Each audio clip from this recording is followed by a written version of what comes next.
അപ്പോൾ ഒരു പാരൻ്റ് എന്ന് പറയുമ്പോൾ ജീവിതത്തിൻ്റെ ഓരോ സന്ദർഭത്തിൽ ഇങ്ങനെ ഒബ്സർവ് ചെയ്തുകൊണ്ടിരിക്കുക കുട്ടിയെ.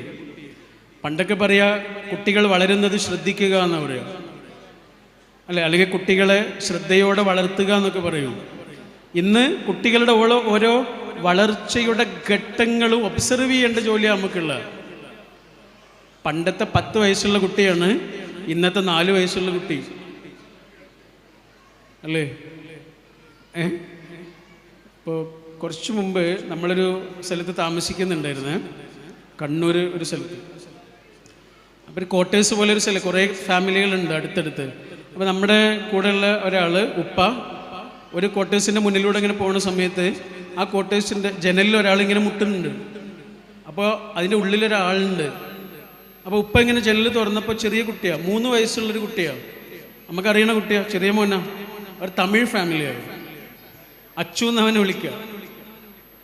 അപ്പോൾ അവന് നമ്മുടെ ഉപ്പൻ്റെ കയ്യിലേക്ക് റിമോട്ടാണ് കൊടുക്കണം, TV-യുടെ റിമോട്ട്. അവൻ്റെ അമ്മ അവനെ വാതിലടിച്ചിട്ട് എങ്ങോട്ട് പോയതാണ്, വാതിൽ ലോക്ക് ചെയ്തിട്ട് ഇങ്ങോട്ട് പോയതാണ്. അപ്പോൾ ഇവനെന്ത് ചെയ്യണറിയോ? റിമോട്ട് എടുത്തിട്ട് നമ്മുടെ ഉപ്പയുടെ കയ്യിലേക്ക് കൊടുത്തിട്ട് പറയാ, ഇതിൽ നിന്ന് 32 ഞെക്കിത്തരൂ എന്ന് പറഞ്ഞു. 32 ഞെക്കിത്തരൂ. 3-4 വയസ്സുണ്ടാവും. 32 അവനൊരു ചാനലുണ്ട്, അത് വേണം.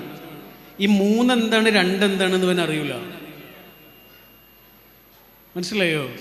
3 എന്ന് പറഞ്ഞാൽ എന്താണെന്ന് അവൻ അറിയില്ല, 2 എന്ന് പറഞ്ഞാൽ എങ്ങനെയെന്ന് അവൻ അറിയില്ല. പക്ഷെ അത് നെക്കാൻ അവൻ അറിയില്ലെങ്കിലും നെക്കാൻ വേറൊരാളുടെ സഹായം തേടാൻ അവനറിയാം. ഇതാരവന് പഠിപ്പിച്ചു കൊടുത്ത്? പണ്ട് ഒരു 10 വയസ്സുള്ളൊരു കുട്ടിയുടെ ബുദ്ധി, പ്രായോഗിക ബുദ്ധി കേട്ടോ, അറിവ് എന്നുള്ള അർത്ഥത്തിലല്ല, പ്രായോഗിക ബുദ്ധി ഇന്നൊരു 3-4 വയസ്സുള്ള കുട്ടിക്കുണ്ട്. മനസ്സിലായില്ലേ? അവർ കുട്ടിയോട് ഇന്ന് പെരുമാറുമ്പോൾ, മുതിർന്ന ഒരാളോട് പെരുമാറുമ്പോൾ എങ്ങനെയാണോ അത്രയും ശ്രദ്ധയോടെ നമ്മൾ പെരുമാറേണ്ടി വരും.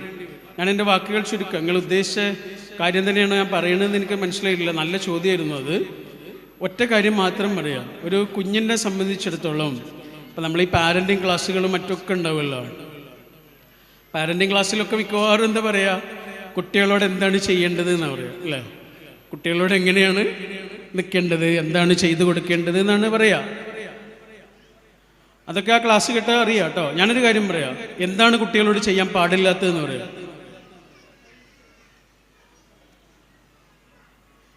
കുട്ടികളെ അപമാനിക്കരുത്, അത് മാത്രം ചെയ്തു. നമ്മൾ കാരണം ഒരു കുട്ടിയുടെ മനസ്സിലൊരു മുറിവില്ലാതിരുന്ന മതി. ഉണങ്ങാതെ കിടക്കും അത്. അതാ ഇപ്പം എനിക്ക് 40 വയസ്സ് കഴിഞ്ഞ് ഇത്ര ആളുടെ ഇടയിൽ വെച്ചിട്ട് നിങ്ങൾ എന്നെ അപമാനിച്ചു നോക്കൂ. ഒരു 2 മണിക്കൂർ കൊണ്ട് ഞാനത് മറന്നു പോകും. നമ്മളൊക്കെ മറന്നു പോകും. കാരണം അതിനുള്ളൊരു മെക്കാനിസം നമ്മുടെ ഉള്ളിലുണ്ട്. ഇപ്പം വേറെ വിഷയങ്ങളിലേക്ക് മനസ്സ് പോവും. എന്നാൽ ഇതിൽ ഓടിക്കളിക്കണ ഒരു 4 വയസ്സുള്ള കുട്ടിയെ ഇത്ര ആളുകളുടെ ഇടയിൽ വെച്ചിട്ട് നിങ്ങൾ അപമാനിച്ചു നോക്കൂ. 40ാമത്തെ വയസ്സിലും അത് പറഞ്ഞ് കരയും. അതാ നമ്മളെ ഇതില്ലേ, മറ്റേ പുളിങ്കുരു ഇല്ലേ, പുളിങ്കുരു ഇങ്ങനെ നനവുള്ള ഒരു സ്ഥലത്ത് വെറുതെ കൊണ്ടുപോയി വെച്ചാൽ മതി, നമ്മളൊന്നും ചെയ്യണ്ട. നനവുള്ളൊരു സ്ഥലത്ത് കൊണ്ടുപോയിട്ട് വെച്ചാൽ മതി, അതിങ്ങനെ ചെടിയായിട്ട് വരും, അല്ലേ? അങ്ങനെ ചെടിയായിട്ട് വരുന്ന സമയത്ത് ഒരു മുട്ടുസൂചി കൊണ്ടൊരു കുത്തു എടുത്തു നോക്കുന്നുണ്ടോ? അതിന്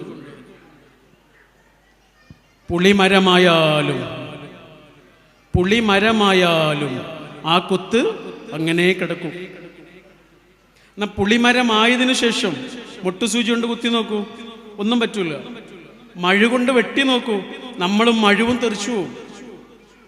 കുട്ടിക്കാലത്ത് കിട്ടിയതില്ലേ, അവിടെ കിടക്കും. അതാ ഞാൻ 1ാം ക്ലാസ് മുതൽ 10ാം ക്ലാസ് വരെ ക്ലാസ്സിലെ ലീഡറായിരുന്നു.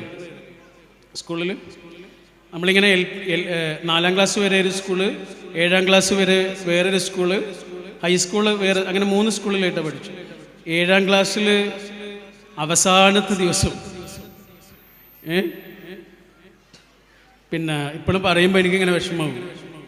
അവസാനത്തെ ദിവസം എല്ലാവരും പിരിയാണ്. അപ്പോൾ ക്ലാസ്സിലെ മാഷ് വന്ന്, മാഷ് എന്തോ പേപ്പർ വർക്കൊക്കെ ചെയ്യുന്നുണ്ട്. ആ സമയത്ത് ഞാൻ എഴുന്നേറ്റ് നിന്നിട്ട് മാഷോട് ചോദിച്ചു, മാഷേ ഇനി ഞങ്ങൾ ഹൈസ്കൂളിലേക്ക് നേരെ പോയാൽ പോരെന്ന് ചോദിച്ചു. ലീഡറല്ലേ, ലീഡർക്ക് ചോദിക്കല്ലോ. TC വേണമെന്നുള്ള കാര്യമൊന്നും അറിയില്ല, ചെറിയ കുട്ടിയല്ലേ. 8ാം ക്ലാസ്സിലേക്ക് ഇനി നേരെ പോയാൽ പോരെന്ന് ചോദിച്ചേ. മാഷ് അപ്പൊരു വാക്ക് പറഞ്ഞ്, അത്ര എൻ്റെ ചങ്ങായിമാരുടെ ഇടയിൽ വെച്ചിട്ട് ഇനി ചിലപ്പോൾ അവരെ കാണുകയില്ല, അവരെ പിരിയുന്നതിൻ്റെ സങ്കടം ഒരു ഭാഗത്തുണ്ട്.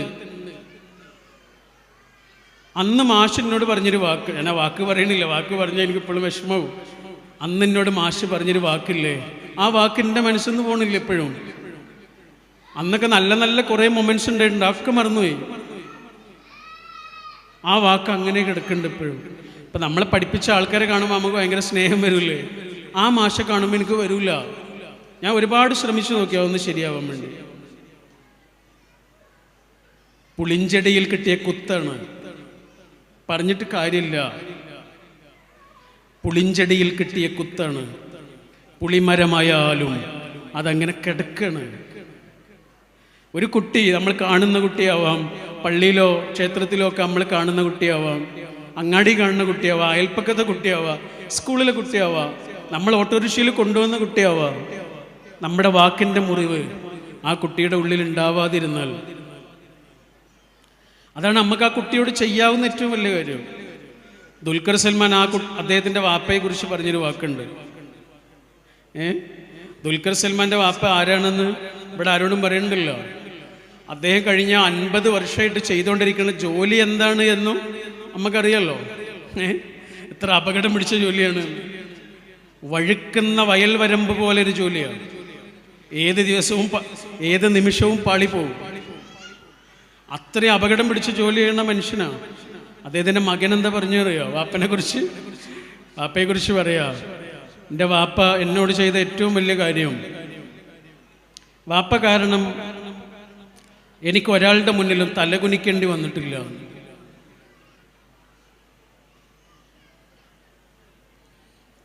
പത്മശ്രീ കിട്ടിയ മനുഷ്യനാ, അതിൻ്റെ മുകളിലാണ് ഈ വാക്ക്.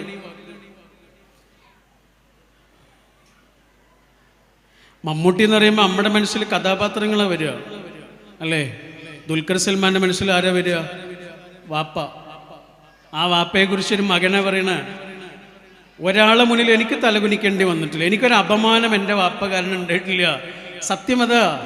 ഒരു കുഞ്ഞിന് ആ കുഞ്ഞിൻ്റെ ചുറ്റുപാടുള്ള ഏതൊരു മനുഷ്യനിൽ നിന്നും കിട്ടാവുന്ന ഏറ്റവും വലിയ കാര്യം എന്ന് പറയുന്നത് നമ്മുടെ വാക്ക് കൊണ്ട്, നമ്മുടെ പ്രവൃത്തി കൊണ്ട്, നമ്മുടെ സമീപനം കൊണ്ട് ആ കുട്ടിയുടെ ഉള്ളിൽ ഉണങ്ങാത്ത ഒരു മുറിവ് നമ്മൾ ഉണ്ടാക്കാതിരിക്കുക എന്നുള്ളതാണ് ഏറ്റവും വലിയ കാര്യം. ഇപ്പോഴത്തെ കുട്ടികൾ കുറച്ചുകൂടെ അവെയറായ കുട്ടികളാണ്.